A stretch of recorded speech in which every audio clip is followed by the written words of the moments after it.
Hello everyone. In this video, I'll be going over 15 ongoing BL series that you can watch this month. Disclaimer. I have started watching only about 3 of these series, and I intend to watch the others. However, I'm not in any rush because some viewers are saying some of the current BL series are boring. I think this is because many of them are very repetitive, and when a BL series is good I'm hooked, but when it's not I just drop it. Then again, everyone has different taste, so while others might not enjoy watching them, these could be some you might like. Number 1 is Meet You at the Blossom. It's a Chinese BL series, and I made sure to search to confirm if it's actually a BL or a queer-baiting bromance series, and it was confirmed to be a BL, so that's exciting. Anyways, this series follows the story of Jin Xiaobao and Hua Yin. The young master of the Jin family, Jin Xiaobao, has always longed for a meaningful relationship, and on a dark and windy night, Hua Yin, a beauty with an ice-cold temperament, falls down in front of him. Not only is this beauty's gender a mystery, but they're also connected to the Jin family. When Xiaobao and Hua Yin recognize each other, will they have the courage to pursue a relationship? Number 2, 4 Minutes. I think this was by far one of the BL series I was looking forward to the most, and though I haven't started watching it yet, I've seen some spoilers and edits, and I get the feeling I'm going to love this. Great is a university student from the business administrative faculty and the son of a wealthy business owner. Out of the blue, he gains the supernatural power to see 4 minutes into the future. This power leads him to alter the results of many events. One day, Great meets Time, a resident surgeon.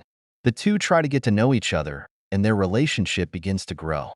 There is a side couple in this as well, and they have great chemistry. Number 3, Sky Valley.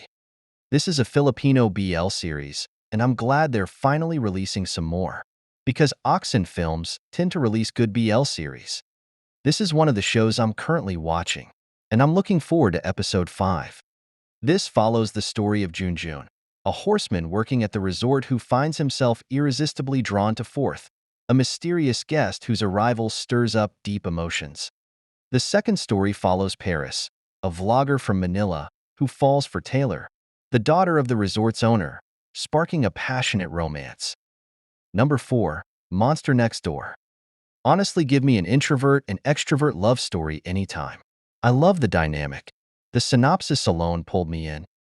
Cute introvert Duday likes living in his ultra-private world, hiding away in his apartment. His best friend is a turtle called Kanshai.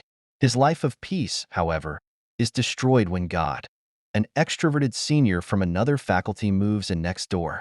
God throws loud daily parties. Du does his best to endure it because he likes this building, but one night he can't take it any longer. He slams his door shut to let God know he has a neighbor. After having been there a month, God feels bad and unsure how to apologize, addresses him from the balcony.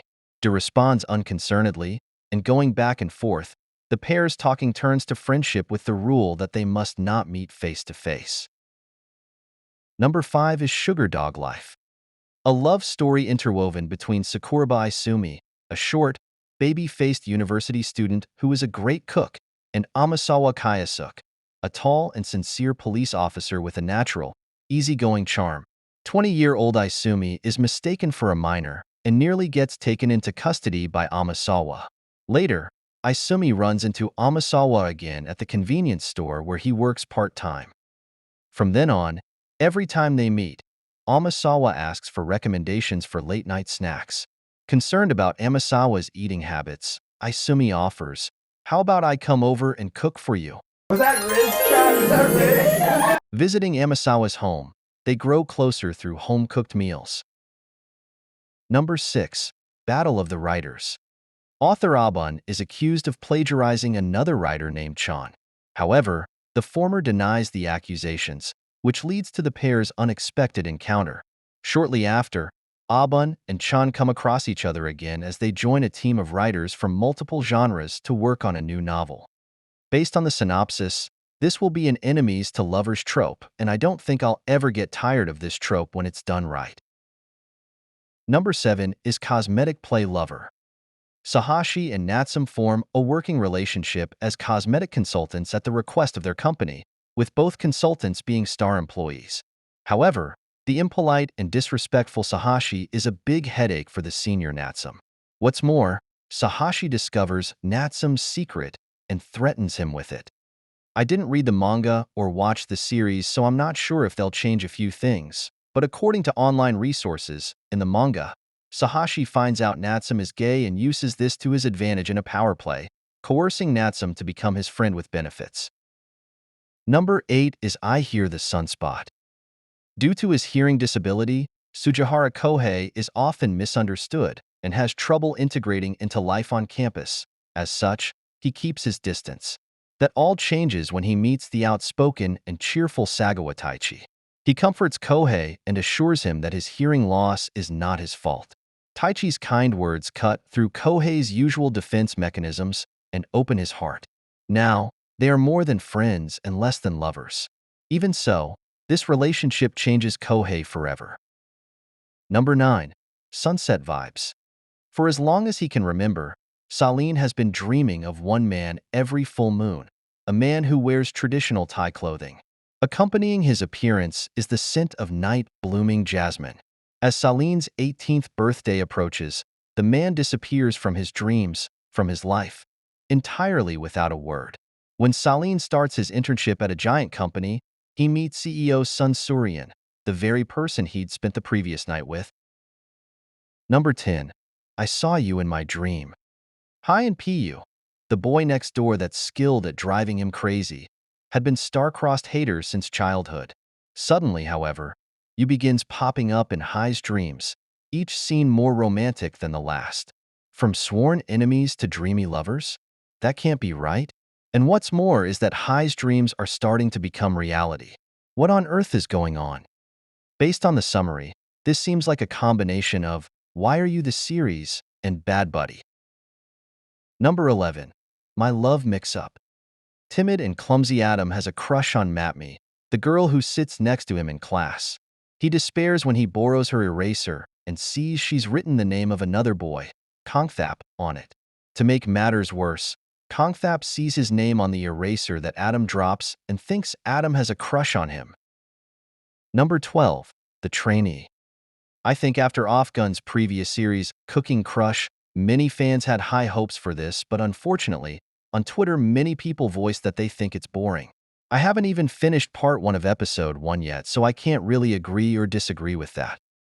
A passionate young student Ryan begins his internship as an assistant director and encounters Jane, a senior assistant director who somehow manages to extinguish Ryan's fiery enthusiasm. Ryan's struggles during the internship are shared with his fellow interns. But as Ryan continues his internship, he discovers that Jane is more kind than others think, and sometimes Ryan's heart unexpectedly flutters. His new goal becomes winning Jane's heart. Will this internship fulfill his work experience or his romantic experience? Number 13. Takaras Treasure. Having been comforted in his grief by a stranger named Takara a year earlier, Taishin decides to leave Fukuoka and move to Tokyo in order to reunite with him. However, their reunion doesn't go exactly as planned because Takara gives him the cold shoulder. But Taishin is undeterred and decides to pursue Takara anyway, and Takara finds himself becoming more and more enchanted by Taishin's straightforward and earnest gaze. Number 14. This Love Doesn't Have Long Beans. This follows the story of Plawn, who has been hired to train at a well-known chef's table restaurant under head chef Chef Obe. His secret mission is to deceive Chef Obe and make him fall for him in order to become his successor. Unfortunately, he's shaken by the harsh and stern-looking chef. Apart from being known for his skills in the kitchen, he's also said to be a serious perfectionist, instilling fear even in his peers. How then can amateur Plawn hope to measure up? Number 15. Summer Night. Personally, I don't like series where friends fall out because of a guy or girl they like, so I might not watch this. There's a gay side couple in this series, which is why it's being mentioned.